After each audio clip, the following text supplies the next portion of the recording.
English boosters 16 to 20. Booster 16.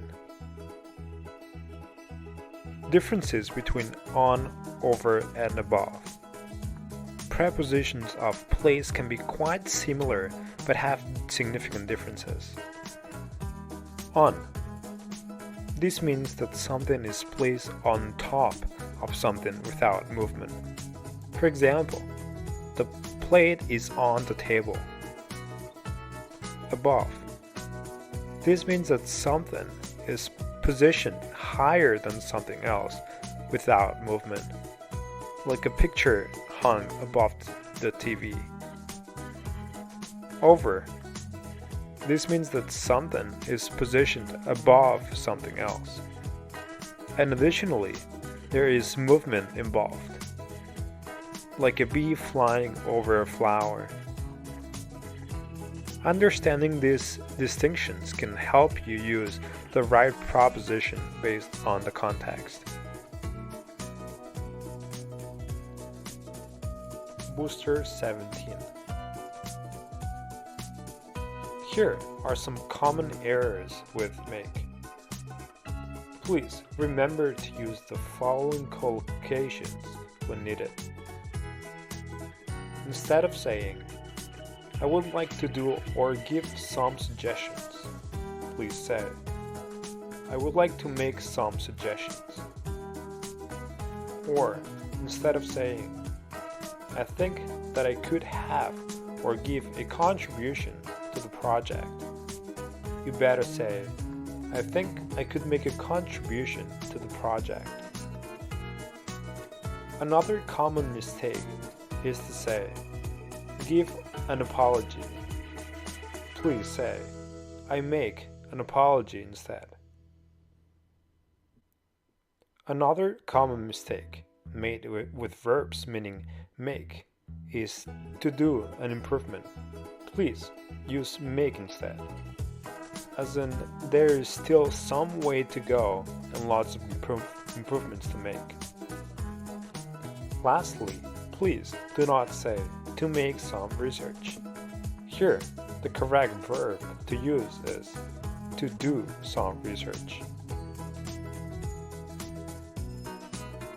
Booster 18. In English, asking questions directly can sometimes be seen as impolite. It is very common for English speakers to make their questions more indirect. To ask a polite, open question, you can use the following ones. Could you tell me what, when, etc.? I was wondering what, when, etc. I'd like to know what, when, etc. Do you have any idea about what, when, etc.? Would you mind telling me what, when, etc.?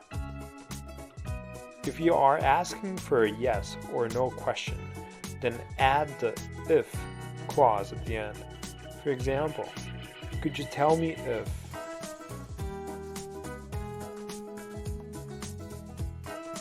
Booster 19. If you want to convey a strong desire or craving for something, you can say, "I have a craving for." This is a straightforward way to express your desire for a particular type of food or activity. For instance, "I have a craving for some chips." I'm gauging for.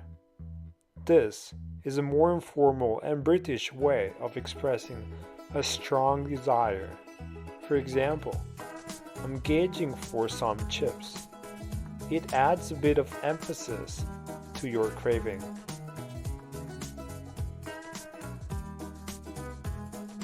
Booster 20. Let's see some idioms which use vocabulary about nature. For example, a ray of sunshine is used to talk about someone happy who makes you feel great. For example, I love looking after my niece. He is a ray of sunshine. The expression, a storm in a teacup, is used when there is a discussion about something pointless, and people get very angry or upset about something that is not important. For example, the argument they are having about a movie is a storm in a teacup. Whenever you want to describe someone who is distracted or lost in thought, you can use the idiom to have your head in the clouds. For example, you weren't listening to me, were you? You have your head in the clouds. You can use the calm before the storm to refer to a quiet period in which there is little or no activity, before a period in which there is a lot of trouble or intense activity. For example, I have 5 minutes peace before my students arrive. It was the calm before the storm.